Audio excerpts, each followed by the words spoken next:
Армысыздар, бармысыздар, құрметті көрермен. Эфирде әдеттегідей елдегі және әлемдік спорт ареналарынан келіп жеткен ең соңғы ақпараттар мен басты жаңалықтарды назарларыңызға ұсынатын спорт әлемі бағдарламасы және мен Айбек Қабылша.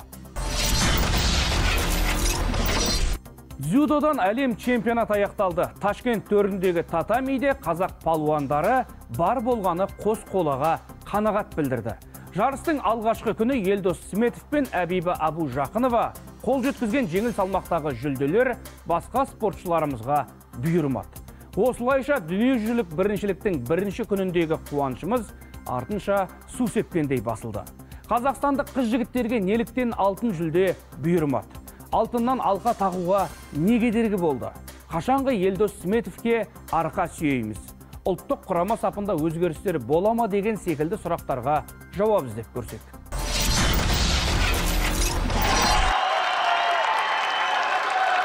Дзюдо әлем чемпионаты. Ташкентте 82 елден келген 600-ге жуық балуан жекелей сында 14 салмақпен командалық сайыста барлығы 59 медальді сарапқа салды. Қазақ спортшыларына бұйырғаны қос қола, бар болғаны 2 медаль. Сенім артқан тәжірибелі дейтін балуандардың өзі сенім үдесінен шықпады. Жастарымыз да жасындай жарқылдай алмады. Мәселен, былтырғы бәсекенің күміс жүлдегері Ғұсман Қырғызбаев кемі сол нәтижесін қайталай ма дегенбіз. Алайда 66 келіге дейінгі салмақта күрескен отандасымыз алғашқы айналымда 2 дүркін Олимпиада жүлдегері оңтүстік кореялық Ан Баулдан ұтылып қалды. Әрине, бәріне дайыналамыз көріп. Жалпы бәрі ойдағыда келеді. Кішкене күтпеген прем істеп кетті. Ондай прем кіретті. Ондай према дайын болман. Биыл Азия чемпионатында жасындай жарқ етіп, қарсылас шақ келтірмеген Данияр Шамшаевтан жүлде күткеніміз жасырын емес. Бірақ ол да оңтүстік кореялық Ли Инкелден ары аса алмады. Бұдан бөлек құрамадағы Аблайхан Жұбаназар, Мөлдір Нарынова мен Эсмигүл Куюлова сынды өзге де жас дзюдошылар өз тобынан шыға алмай жарысты ерте аяқтап жатты. Қазақстандық татами шеберлерінің сәтсіздігіне 2018 жылғы Азия ойындарының жеңімпазы Дидар Хамза да нүкте қоя алмады. Шыны керек, Дидарға жеребе жолдас болып, жүлдеге бір табан жақын тұрғандай да көрінген. Алайда бұл күн 90 келіге дейінгі салмақта күрескен қазақстандық үшін емес, жарыс қожайыны Өзбекстан үшін табысты болды. Негізі мен үшін жеребе өте сәтті түскен болатын. Себебі бұған дейін бұл балуандармен белдесіп отқан болатынмын. Сол себепті жақсы жеребе болатын енді. Өкінішке орай өзім қателесіп бүгін әдісті соңына дейін жеткізбей қарсы әдіске түстім. Сол себепті жеңіліп отырмын. Жеңіліс үшін осы барша мен қолдап жүрген көрермендерден кешірім сұраймын. Енді үміттеріңізді ақтай алмадым. Дүбірлі дода аяқталуға бір күн қалғанда Нұрлыхан Шархан мен Аруна Жангелдина барын салғанын көрдік. Әсіресе Нұрлыхан оңтүстік кореялық Джон Хун Вон мен алжирлік Ясир Буамды тізе бүктіргенде жарайсың деп келесі белдесуін асыға күткенбіз. Бірақ қызылордалық балуан өзінен әлде қайда әлеуеті зор әзірбайжандық Зелим Котсоевтан айласын асыра алмады. Ал биылғы құрлық додасының күміс жүлдегері Ислам Бозбаев Ташкент татамиіне екінші айналымда шыққанымен бразилиялық Рафаэль Бузакариниден ұтылды.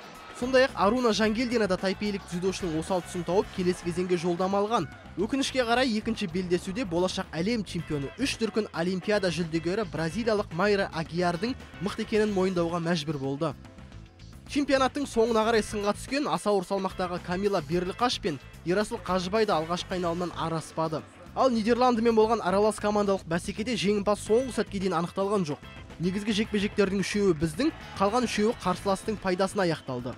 Голден скорда Хилда Джаггер жерлесіміз Эсмигүл Куюлованың адымын аштырмай, өз құрамасын келесі кезеңге алып шықты. Бәсекенің алғашқы күні Елдос Сметов пен Әбиба Абу Жақынова жеңіп алған қола жүлденің арқасында Қазақстан Ташкентте жүлде алған 24 елдің ішінде 17-ші орынға тұрақтады. Спорт комитетінен, спортты дамыту дирекциясынан бүткіл жағдай жасалған. Барам деген шараларына бүткіл осы күнге дейінгі дайындықта ешқандай қолдарын қаққан жоқпыз. Бүкіл шараға барды. Минимальная задача выполнена. Кем дегенде жоспарды орындадық, бірақ бұдан да жоғары нәтижеге шамамыз келеді. Сондықтан осы көрсеткішке көңіл толады деп айта алмаймын. Бапкерлер мен спортшылар өзара дайындықты пысықтап, жоғары нәтижеге қол созуы қажет. Сол кезде жетістіктерге жете аламыз. Иә, бұл чемпионат біздің қай жерде кемшін түсіп жатқанымызды тағы бір мәрте көрсетті. Ендігі кезек көрсеткіштерді талдай отырып, бұдан жақсы нәтиже көрсетуге, жанкүйерлердің сенім үдесінен шығуға ұмтылу.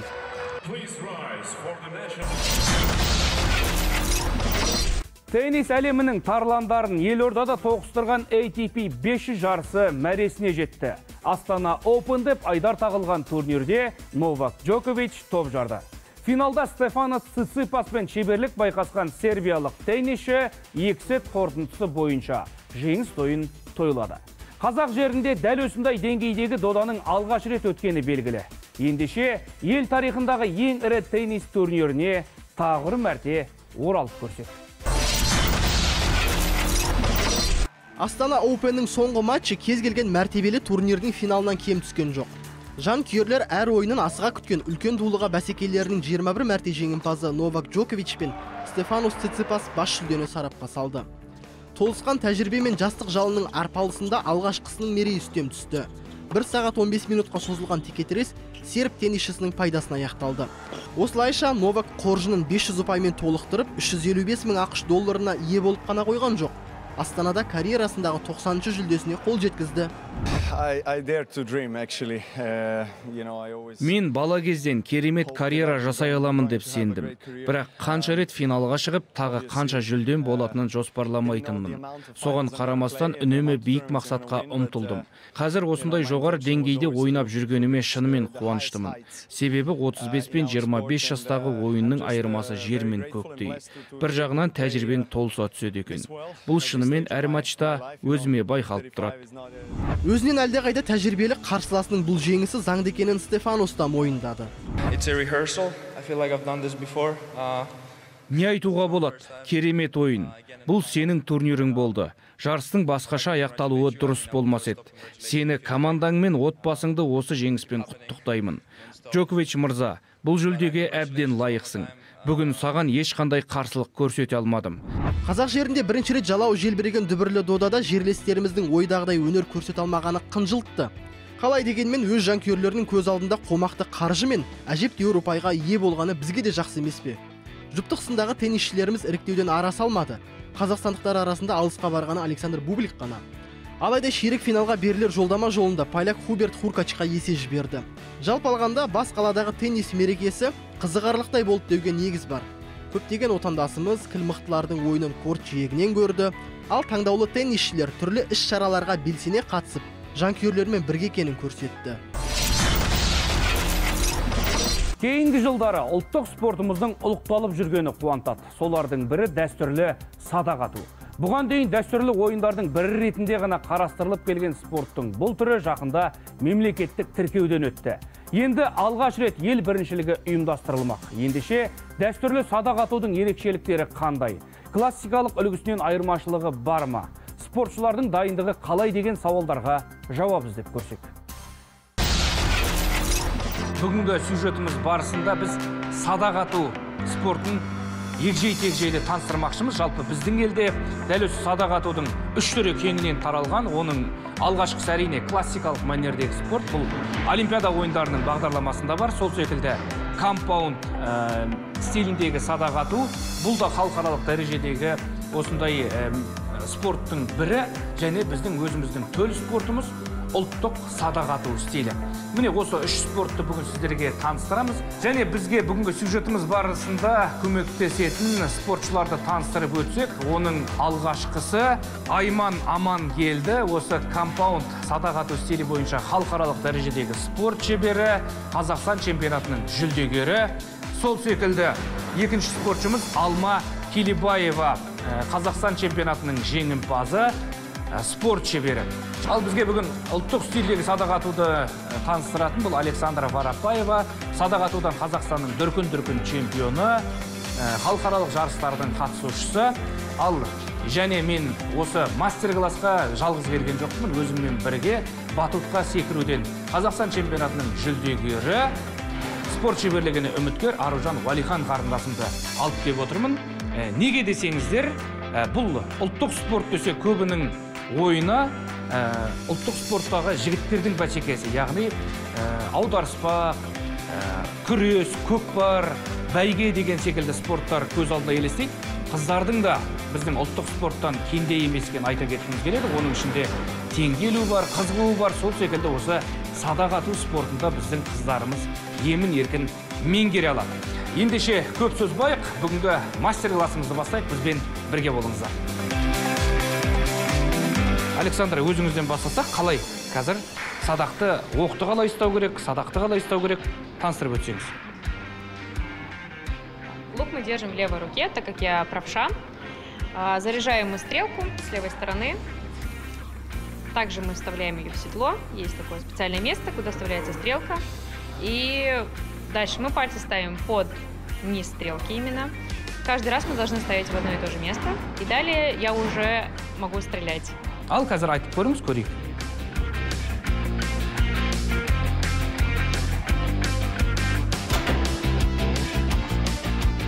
Келесі кезекте мен Алма Келебаевадан классикалық стильдегі садақпен оқты нысанаға көздеудің ерекшелігін дәл жанынан көргім келіп тұр. Өзім талай мәрте Олимпиада ойындары барысында садақпен атудан трансляцияларды жүргізгеніммен дәл қасында тұрып көргеніміз маған да қызық болып тұр. Бізге көрсетіп өтсеңіз. Иә, жалпы бірінші біз аяғымызды дұрыс қоямыз. Содан кейін біз арнайы оқты мына жерге қоямыз, арнайы орын бар. Содан кейін біз үш саусақпен атамыз. Сосын сол қолды көтереміз. Иыққа дейін алып келеміз да, тартамыз, Иә. Көрсетсеңіз енді бірден. Қалай болады?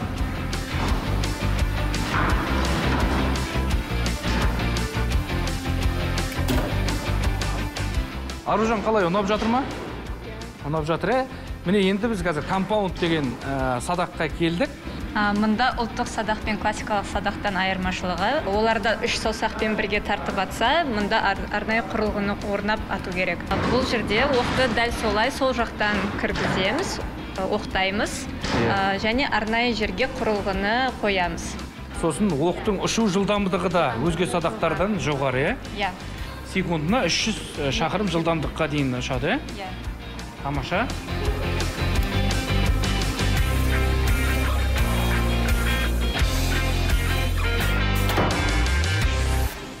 Классикалық және компаунд стиліндегі садақтармен таныстық. Ендігі кезек ұлттық стилдегі садаққа келді. Және Александра бізге мастер-класс көрсетіп, біздің Аружан қарындасымызға осы ұлттық стилдегі садақтың атылу барысын таныстырсаңыз, үйретсеңіз. Аружан, дайынсыз ба? Аяқты дұрыс қоямыз. Садақ сол қолына енді...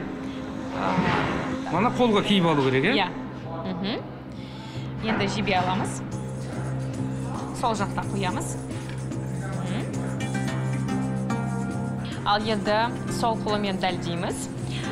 Мұшқамен көздейміз.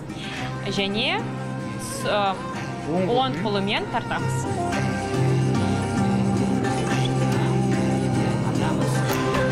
Тамаша, оңдыққа тиді қазір. Көрсеңіздері болады, міне. Аружанның алғашқы оғы бірден оңдыққа дәл тиді. Александр, қалай біздің Аружанның садақ атуы? Күшті болады. Бірінші выстрелмен ол десяткаға тиді. Күшті болды. Тамаша, енді екінші рет өзі жасап көрсін енді бір оқты көздеп, Қазір оқты іліп аламыз. Бірінші аяқты дұрыстап қойып алу керек. Күшті. Енді. Міне атамыз. Тамаша, міне екінші оғы да оңдыққа дәл тиді. Құрметті көрермен, сіздер де осы ұлттық стилдегі садақты меңгеріп кетем десеңіздер, мүмкіндіктеріңіз бар. Елордада дәл осы садақ ататын түрлі клубтар бар. Біздерге хабарласаңыздар да сіздерге мекен жайын, байланыс контактілерін айтатын боламыз. Ендеше бізбен бірге болыңыздар, қызықтың бәрі алда.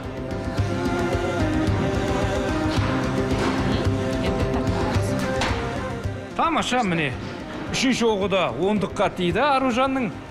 Аружан, қалай енді? Садақ атумен айналсамыз ба? Иә, маған негізі өте ұнады. Мен тек қана батутпен айналыспаймын. Енді мен ойымша, мен садақ атуға тағы да келемін. Келсем бола ма? Александра, не дейсіз? Иә, болады, конечно, болады. Рахмет, Александра. Құрметті көрермен, міне біз қазір ғана садақ ату бойынша біраз сіздерге қызықты көрсеттік. тек қана ұлттық стильдегі садақты ғана емес, сол секілді классикалық және компаунд әдісіндегі садақтарды да көрсеттік. Және міне Аружанның ұлттық стильдегі садақты қалайша меңгергенін көрдіңіздер. Қызығушылық артып отыр. Демек, алдағы уақытта Аружан батутпен секіруде ғана емес, осы ұлттық стильдегі садақ ату бойынша да әлем чемпионы атанып, ел намысын абыроймен қорғап жатса, таң қалмаймыз, тілекшіміз. Осымен сюжетіміз тәмам. Хабар арнасымен бірге болыңыздар. Жеңісті күндерде жүздескенше. Спорт әлемі бағдарламасының бүгінгі шығарылымы осымен тәмам. Сіздермен бірге болған Айбек Қабылша. Ел спортшылары байрақты бәсекелерде жеңіс тұғырынан көрініп, сіздер жанкөр болған командалар жеңіске жете берсін. Келесі аптада дәл осы күні эфирде жолыққанша аман сау болыңыздар.